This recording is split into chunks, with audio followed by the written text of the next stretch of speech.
Hey everyone, welcome back. You know how live TV debates are supposed to be about ideas? Well, sometimes they just explode. Today we're diving into an on-air meltdown that went from 0 to 100, and it all started with just 3 little words. And hey, while you're here, go ahead and smash that like and subscribe button. And here it is. Oh, fuck off. Yep, that's it. That's the exact moment a political debate on Piers Morgan's show didn't just get heated, it went completely nuclear. This wasn't a disagreement, folks. This was a full-on detonation. So how in the world does a professional live TV discussion turn into, well, a swearing, shouting slugfest? We're going to break down the anatomy of this viral fight blow by blow. Let's get into it. Okay, first things first. You gotta know who was in the ring for this verbal boxing match. All right, in one corner, you've got Mehdi Hasan. You probably know him. He's the ex-MSNBC host with a super sharp, pretty confrontational style. And in the other corner, Jonathan Conricus, a former spokesman for the Israeli military. So yeah, you've got two guys with deeply opposing views on one of the most intense conflicts in the world. And the referee for all this? The host, Piers Morgan.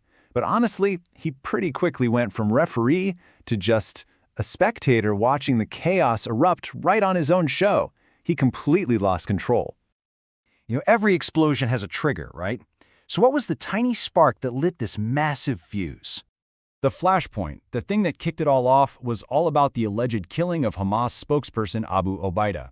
The IDF had claimed they took him out in a strike, and that became the huge point of contention. And this was the comment that set everything on fire. Conricus says, "Listen, Mehdi, there's been a job opening. Israel finally got rid of Abu Obaida." Framing it as a job opening? For Mehdi Hasan, that was it.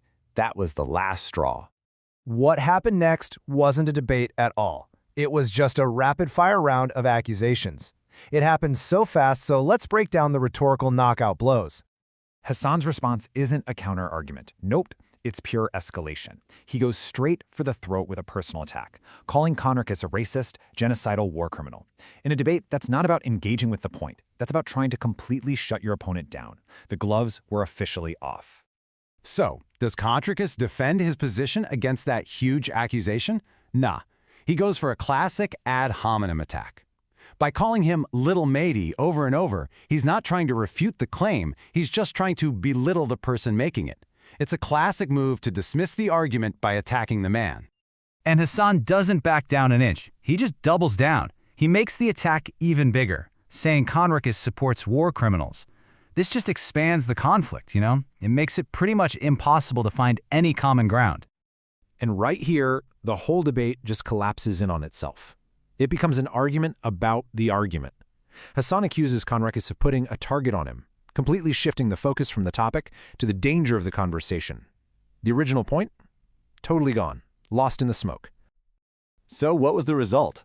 A two-way tirade. Just two guys shouting over each other. There was no discussion, no new ideas, just pure raw rage. And you know what? No one was listening. But here's the thing. Behind the TV drama and the viral clips, there's a devastating reality that fuels this level of anger. So let's just step back from all this shouting for a second and look at the actual numbers behind the rage. As of May, the total reported death toll in the conflict was over 53,000. Just let that number sink in. It's staggering, and it grounds this entire shouting match in a really grim reality. And when you break that number down, the data is even more stark. It's reported that about 8,900 of those killed were Hamas fighters, which means, well, it suggests that the remaining 83% were civilians. And it's really important to know where this data is from.